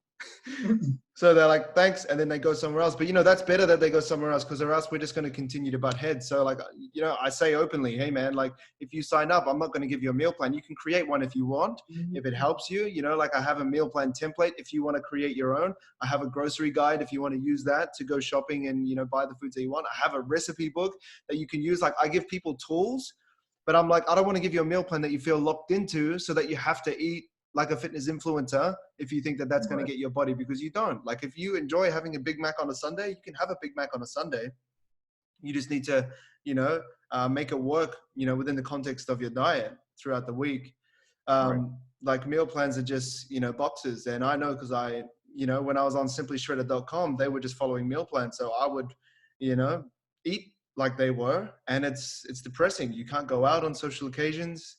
You have to cook all the time. And, you know, I'm not a, you know, I had the time to cook. I'm not saying I was too busy, but like, you know, you're putting in so much effort for something that doesn't need all that effort. You know, you can have things that are readily available. Like, and I still do meal prep to this day, like not as focused as other fitness dudes would. And I don't even post about it because I don't like to glorify meal prep like it's something that you have to do. Because a lot of fitness guys are like, hashtag Sunday meal prep, you know, and that is, you know, a good day to do it. I get it. But like, it doesn't have to be that. You don't have to do it. Like I literally just put a slow cooker on. And actually, I'm not going to take credit. My wife does it. She'll like put like, she'll like put like a big pork shoulder in, or like a big cut of beef. And then I'll just like put the rice cooker on as well. And then in the microwave, I have like, you know, those heatable veggie packs. Yeah. And man, that's my lunch like every day. I have a smoothie for breakfast, which is really easy to prepare. I have lunch, which is just like I reheat rice, I reheat the meat, I heat the bag of veggies up, bang, it's done. I might sprinkle some cheese on it, and then I'm like, let's go, you know, let's put some sauce on it and whatever, and we're good to go. But like, you know, I'm not restricted at all. But if I had a meal plan that says I had to eat that every day, if I didn't want to eat that one day, I would just kind of go bonkers, because I'd be like, well, now I have to eat outside of this thing. And then when you're stuck to a meal plan, it's that whole thing again. There's unknown because you're stepping outside of it. So then there's unknown. So then there's fear, and then there's anxiety. Then you don't know what to do. So you give up and you go, you know, I'm having a pizza tonight. Stuff fitness. I'm just going to be fitness isn't for me, you know? So that's what I'm trying to stop. Just to kind of wrap up, I know we've gone for a while, and I appreciate your time, man. It's been awesome. I feel like we could talk for 3 hours, man, especially when we get into cooking. I know that you could take the conversation. You could probably have your own podcast on on cooking, and because I know you're passionate about it, man. Like on Instagram, you know, you're very screenshotting recipes and what you're cooking. It's really cool. But I wanted to finish with one question, you know, that I guess ties into the Better with Brock podcast that I want to get into asking everyone who comes on. And it's just about being better, right? You know, this is what the podcast is about. It's not necessarily about being shredded or being buff. It's just about being better in general, because as much as I'm into fitness, I'm also super into self-development. I'm into, you know, getting the best quality of life. I'm into just kind of bettering yourself in a way, because that's my journey. I'm always thinking, how can I get better today? That doesn't mean, you know, in one way. It's like, okay, get better with this, with work, with training, with clients, you know, with this and that. But the question is, what's one thing you do every day to be better? I would say more than anything, I'm now, because especially, you know, what happened, my mom got sick, and, you know, we had to go through that, and she's doing a lot better, but That's great, it's man. really, It's good to hear that she's doing better. she's doing much, much better, but it really is important to kind of give yourself credit and reflect on the things that you've done right and actually accomplished. And it was often that, especially before I kind of started my own like self-improvement, you know, journey, it's really easy to be hard on yourself and to kind of feel like shit about things you haven't gotten yet, or things you haven't accomplished. You know, I'm in a rut with my job, and, you know, I don't look the way I want to look, whatever it is. But honestly, like every single day, I'm now appreciative and surprised by what I was able to accomplish.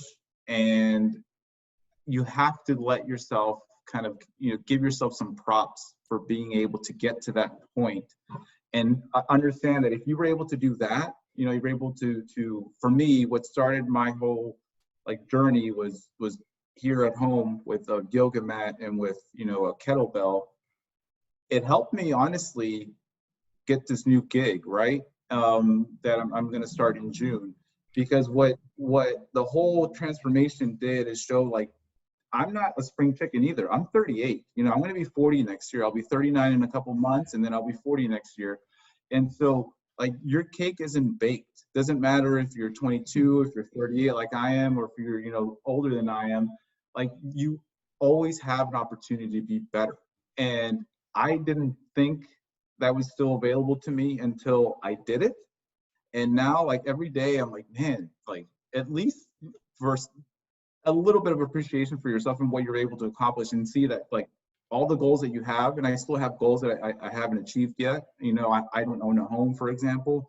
At some point I would like to have like a nice place that's mine. There's certain things that I'm still shooting for, but Yeah. the fact that I was able to get this far in a relative short amount of time has motivated me and reminded me that things are still possible that I thought were out of reach. You know what I mean?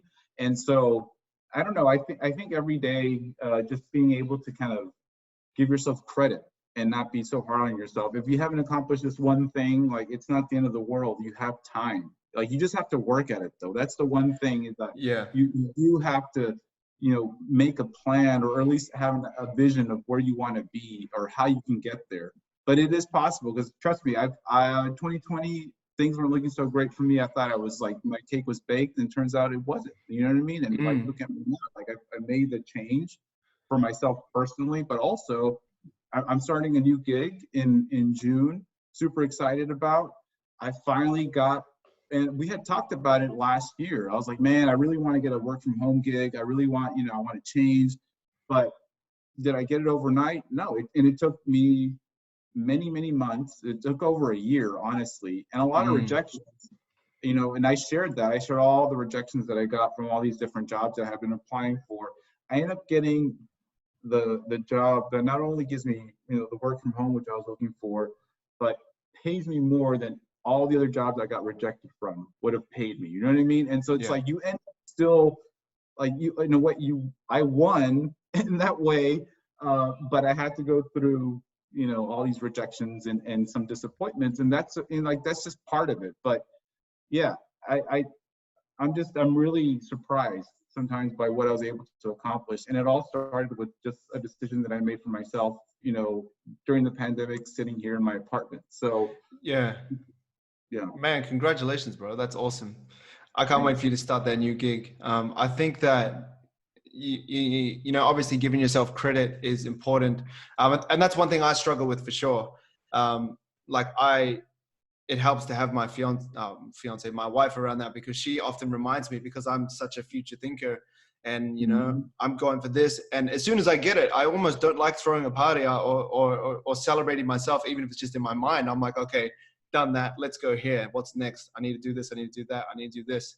But you know, don't discredit the amount of, you know, work that you did. Like you said, you were rejected. You put in the work. You started with a yoga mat and a kettlebell, and you know, and that's the sign of eagerness. That's a sign of, you know, diligence, of doing what you need to get the job done.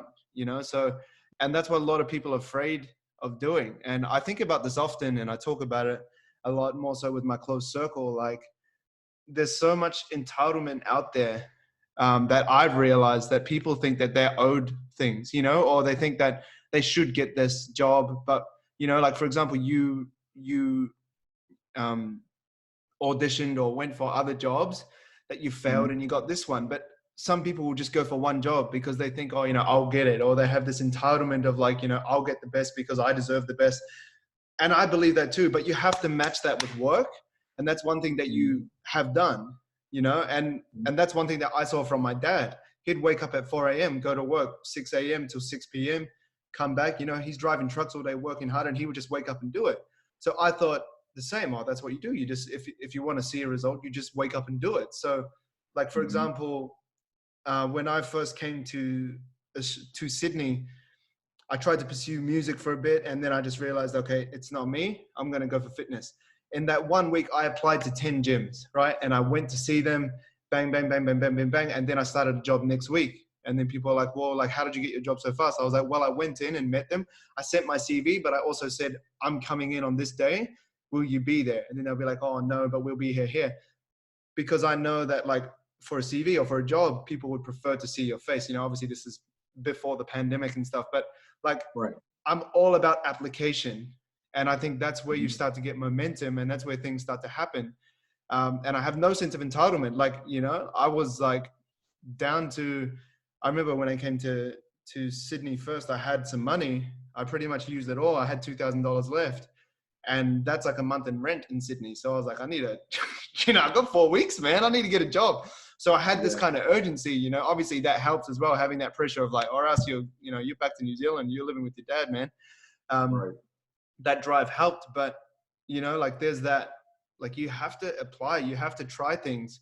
And like, even this ties in, I'm going a bit off track now, but it ties in with people not knowing their purpose or what jobs they want to do in life, or, you know, what their real calling is. um, I think you get that through trialing. Like, you have to try things. Yeah. Like, you know, I love personal training, and people are like, man, you found that so early. Like, how did you get into that? Like, you know, I started when I was about 23 or 21, personal training. You know, like, it's quite young to find the job that you love early on. It may change later on, but at the moment, this is my gig. You know, I love this stuff. I wake up and I couldn't think of doing anything else. But like, I started working when I was really young. I started, you know, I did like a catering job where I was a waiter. I washed dishes for my brother who was head chef. I tried being a glassy, like getting the glasses off at the bar. You know, when I used to go to church, I used to clean the church. So when I was singing, which looks, you know, glamorous, I was signed to Sony in New Zealand, doing gigs, you know, for Vodafone, and, you know, on big stages. I remember we opened up for Jay Sean, which is probably our biggest gig. When his song Down came out with Lil Wayne, and he was like a big deal. He came to New Zealand. We did this big gig. It was like tens of thousands of people that weekend. I mean, that week, you know, I'm vacuuming the church. I'm scrubbing shit out of the toilets. I'm like, man, if only people knew. Like, you know, like, you have to, like, I did that. And then I tried teaching singing. I tried teaching guitar. I tried all these things, and you know, I'm not doing it now, but it helped me eliminate what I didn't like. Right. So then I was like, you know, I did a lot of thinking one day, and I did all the personality tests that you could do in the world, and thought of my strengths, thought of what I liked. And I was like, I've always been good at sport. I love training. I've trained ever since, you know, I was little. Sport, weights room. I fell in love since I was 14. That's all I do. I was like, well, now I'll try personal training. And then, you know, but I tried all this other stuff to see if I liked it. And, you know, I guess that backs up what you're saying. Like, you just did things, you know, like you're like, oh, I want to make a change. I've got a kettlebell. I've got a yoga mat. You know, it's not really what you do. It's the effort behind it. It's the intent, which Right. I'm a big believer in. It's like, you know, if you want to lose fat bad enough, you'll run, or you'll do workouts with whatever you have. You'll stream yoga workouts on YouTube and just do it. You know, you'll try to Yeah. start eating a little bit healthier. It's that intent. So, man, like, what a great note to end on. It's been an honor to have you on, man. Like, we've talked about a lot of things. I think a lot of people can learn from, you know, not only your journey and what you've achieved, but also the way you think, man. I think that's how you've got to, you know, your successful transformation, but also the big gig that you wanted. And, you know, I'm sure this isn't, you know, like you said, you haven't baked your cake yet. You know, you still got shit to achieve. Right.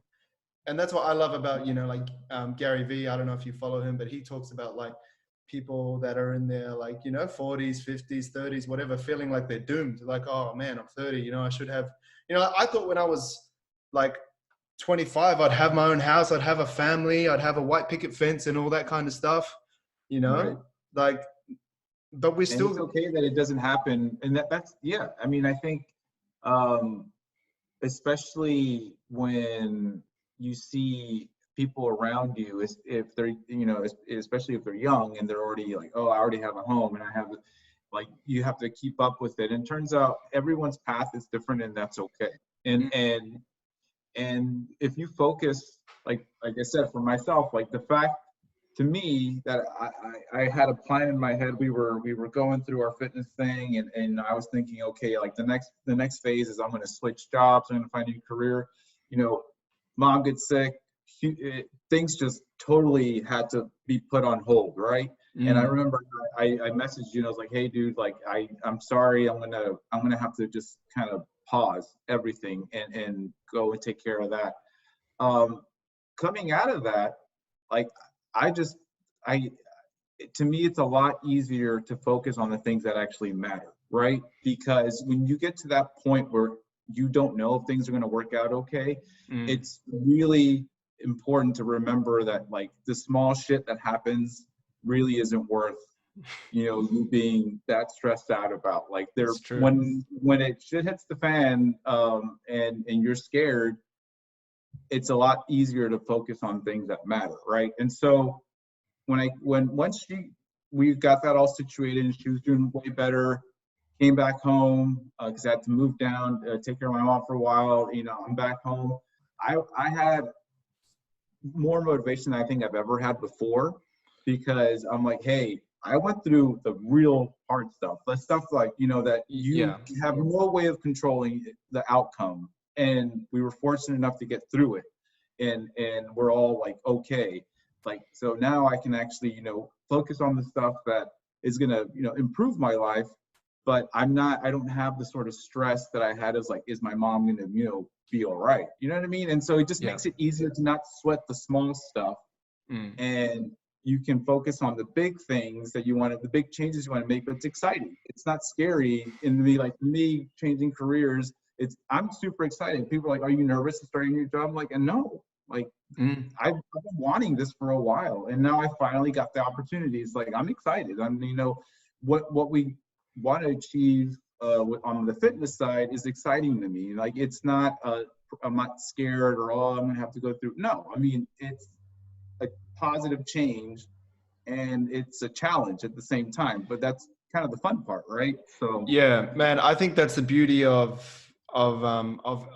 adversity. And obviously that it's not the goal to go through adversity, because these times that or the times that you went through, I've been through a lot of tough stuff as well with my family. um like it's not easy, but it also gives you perspective of like you said, what's important and what matters. And things just kind of fall by the wayside that maybe used to take up a lot of energy. But like I like to see it as like, let's say normal problems look like this. When you go mm-hmm, through adversity and the problems like this, like mm-hmm, that's like your new this, like it's your new size of problem. Like, and that's why, man, there's so many success stories of people coming out of hard times, being homeless, losing parents, being an orphan, like all these kind of hard times, because I think your problems just become so much smaller because the things that matter actually really reveal themselves. Like, right. like it's just perspective. Like how you see life is such a, like if people, like that's why I kind of like encourage people to do things, because Mm-hmm. like what I was ranting on before, washing dishes, cleaning toilets, and doing shitty jobs like that. It gives you perspective of like what hard work is and like what real things are. Or like like for me, I've been close to broke many times, and now I'm like, it gives me perspective of what matters. And it Right. also helps build confidence in yourself that you can And back it up. appreciation, I think too. You I think appreciate things more. The fact that Mm. like you knew how it was to be broke as shit, and now Yeah. you're on the other side of that. Like hey, it wasn't that long ago that I probably I couldn't afford like a combo meal at McDonald's because I was that broke. But now like you're Mm. able to like go out and have a really nice meal. Like you appreciate that meal so much more because you know how it 100%. is to not be able to even like I remember going to restaurants and not being able to order appetizers. Like you got the one entree and a glass of water, and That's because that's it. what you could afford. Yeah, that was it. Yeah. And now like I can go to restaurants and like it's like, yeah, give me that app. And you're not even looking at prices. You're getting what you want. I'm like, you know what? Mm. I'm in a much better place than I was 10 years ago when Yeah. I couldn't do this. You know what I mean? So you really appreciate where you're at. And so I think being appreciative of what I've been able to accomplish and where I'm at now, it's helped. It's helped a lot, especially like I said, what we went through with mom.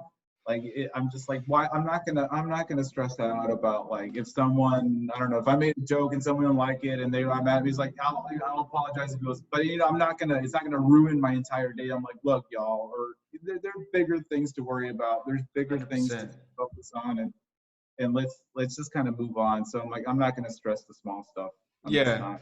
Yeah, man. I remember when I used to, and I'll make this the last story or else we'll be here for forever. But yeah, like going back to the whole money thing, like I remember this was before I moved to Sydney and had 2,000 left for the rent. I remember I lived in Auckland and I moved up and like I didn't have much money. I was about 18 and like my dad gave me $800. And I drove up to Auckland, which was like I had to drive to the top of the South Island, catch a ferry, and then I caught a ferry. Then I drove another 10 hours. So it was like a couple of nights. Like it was a lot of travel in a shitty Honda Civic that was unregistered, unwarranted, and had an oil leak. It was like a nightmare, man. It was so bad. It was like I was just in there by myself. I was like, this is the worst drive I've ever done. And the longest drive I've ever done too. And it was to move to Auckland for supposedly better opportunity, right? And I got there, had to pay $800 because my car was like almost broken. It was like just got there. So I lost that money that I had there and I didn't have much money. And that's why I started selling flip-flops just to get by while I was trying to do music and all these other things. So I was young, I was 18, and I would like go to these like Chinese food markets and look for everything that was like on sale. You know, like I would only buy things that were like reduced to clear, like going to go off in 1 or 2 days, you know, and I was eating like cheap things. I wouldn't really, I'd buy chicken breast or like the fattiest cuts of beef mince because it was the cheapest. And then I'd buy like all these organs because they were cheap. You know, like I was literally like, you know, like really conscious of it. I was like being real gangster about it, eh? Like I was really battling, but like, you know, once again, that gave me confidence. Like if things go to shit, I'm going to make, you know, I'm going to survive, Yeah. you know, and, you know, whether I'm eating organs every, you know, every breakfast, lunch and dinner, then I'll do it. But it's like, that's why I'm such a fan of adversity because it's like, man, you know, like, and whatever adversity you face, it's different. But, you know, like this is an example of what I went through where I was getting reduced to clear vegetables, fruit, organs, and meat. Things were only on sale just so I could survive. Like, you know, going through that stuff really does give you appreciation for like, you know, now I'm grateful that I can just, you know, I don't have to buy things that are on sale. Like just a small Yeah. thing like that you would only experience if you went through that. You know, like Right. that's why I'm like, go through things, do things, apply for things. And that's how, you know, you got your job and that's how you got your transformation. It's awesome, man. So, man, let's wrap it up there. I appreciate your time, brother. Absolutely. You know, like I would usually throw to, you know, if you want to promote anything or if you want to like get people to follow you or something. um, but I'll tag you when I post this or, but is there anything just in case I don't miss you? I don't want to. Mhm. I mean, if y'all follow me on Instagram, you can see me eat and you can see my dog. So if that interests y'all, an occasional like, you know, fitness post. So you're welcome to follow me. I mean, but you know, I'm a pretty I don't, I wouldn't say boring. I just, you know, it's just me and my dog and eating. But I really appreciate the opportunity, man, for having me on here, and I'm really glad that we're gonna hit that 1 year mark in Me too. July or June, yeah, and it's gonna be exciting because we have a new was it we're doing I think personal training starting probably in was it July? I forget what we said we were gonna do, and I'm excited. I'm excited because I want to see. I'm gonna do a comparison like I always do, but 2 year one in July, and that's going to be that one's going to like shock people. I think more than anything, even though you know they've seen me throughout the entire transformation process, but it's going to be cool to see what I look like at the end of this year versus how I started. Right. Yeah. So I'm looking forward to it, man. I really appreciate everything, your hard work. I've always told you that. Like I always tell people that want to start learning, just follow you. That's what I did. I followed you for at least almost 2 years, I think, before I actually signed up. I was like, just start with that, learn, and then, you know, if I can help, send me a message. Like I tell my friends, I'll try to help the best I can. But, you know, it's a day-to-day thing. You're not going to learn everything overnight, and don't be too hard on yourself. Like give yourself a shot. You can do it. Like it may not look the same as it was for me. You know, everyone has their own path they're going to make, but just give yourself a shot and don't be too hard on yourself, and take it day by day. Like take it easy on yourself. It's a big, like long sort of road. It's not something that's going to be accomplished overnight. So Yeah, and that's one thing I'll always say too. It's like always bigger picture, and that's like when I like, you know, like when people do the Built by Brock 8-week challenge, I'm like, you know, this is an 8-week challenge, but this is just the beginning, like, you know. right. And I'm not saying that to try and con people to working with me forever. I'm just trying to say, like, you know, like, yeah, you might lose 5 kilos, but that doesn't mean you're done. You know, it's like we got to keep that weight off, or we have to, you know, build some muscle on top of that. You know, like fitness isn't it for everything. Like I've been doing it for 14 years. I'm still learning. You know, like I'm still figuring things out. Still incorporating new exercises or trying new, you know, new ways of, you know, of improving my approach. So yeah, man, that's great advice. But yeah, let's end this before we continue talking. Yeah, man, I appreciate everything. I'm excited for your success and, you know, continuing, you know, your body transformation as your coach, but then also just seeing where you end up in life with, you know, with this new mindset, this new attitude you've had, you know, from 2020 when you decided to kind of, I guess, really start, you know, locking down and like, and developing yourself. So yeah, man, I'm excited. And yeah, I'll see you on the next Built by Brock live coaching call or in the Facebook group somewhere. I'll see you around, but I All right, appreciate man. your time, man. Thank you so much. Yeah, you too. Talk All soon, right, man. man. Talk soon. See you, man.